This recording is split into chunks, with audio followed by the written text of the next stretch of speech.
बहुत समय पहले बादलों के ऊपर एक ऐसा शहर बसा था जहां धरती के किसी इंसान ने कदम नहीं रखा था। यह शहर किसी नक्शे पर नहीं था। वहां के लोग किताबें नहीं पढ़ते थे, बल्कि किताबें खुद उनसे बातें करती थीं।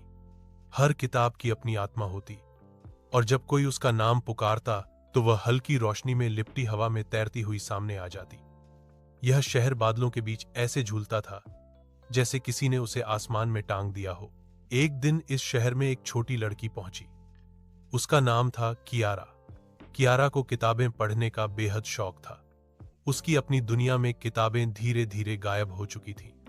गांव के लोग कहानियों को भूलने लगे थे, और बच्चों को सोने से पहले दादी नानी की कहानियां सुनाई नहीं देती थीं। कियारा अपने खोए हुए शब्दों और कहानियों को ढूंढते ढूंढते बादलों के इस रहस्यमय शहर तक पहुंच गई थी। जब उसने चारों ओर देखा तो पाया कि यहाँ की किताबें दिखाई ही नहीं देती। बस हवा में उनकी फुसफुसाहटें, गीत और पुराने किस्सों की खुशबू घुली रहती। उसने हाथ बढ़ाकर छूने की कोशिश की, लेकिन कुछ नहीं मिला।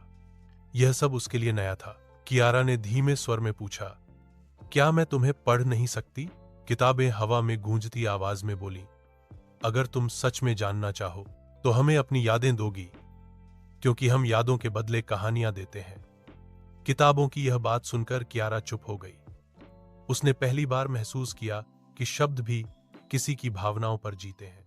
थोड़ी देर बाद उसने अपनी सबसे प्यारी याद, अपनी दादी की सुनाई कहानियां किताबों को सौंप दी। उसी पल बादलों के शहर का रंग बदल गया। हवा में तैरती कहानियां अचानक आकार लेने लगी। हल्की हल्की रोशनी के बीच किताबें दिखाई देने लगी। हर किताब के पन्नों में दुनिया की अनगिनत अनकही कहानियां थीं। अब कियारा हर दिन नई कहानियां पढ़ती। किताबें उसकी यादों को संभाल कर रखती, और बदले में उसे नई दुनिया, नए विचार और नए अनुभव देती। धीरे धीरे कियारा खुद भी इस शहर की एक कहानी बन गई।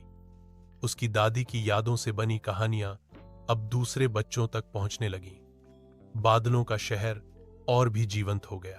कहा जाता है कि आज भी अगर कोई बच्चा अपनी भूली हुई कहानियां ढूंढते ढूंढते इस शहर तक पहुंचे, तो वहां कियारा की कहानी सुनाई देती है, और वह बच्चा भी एक नई कहानी का हिस्सा बन जाता है।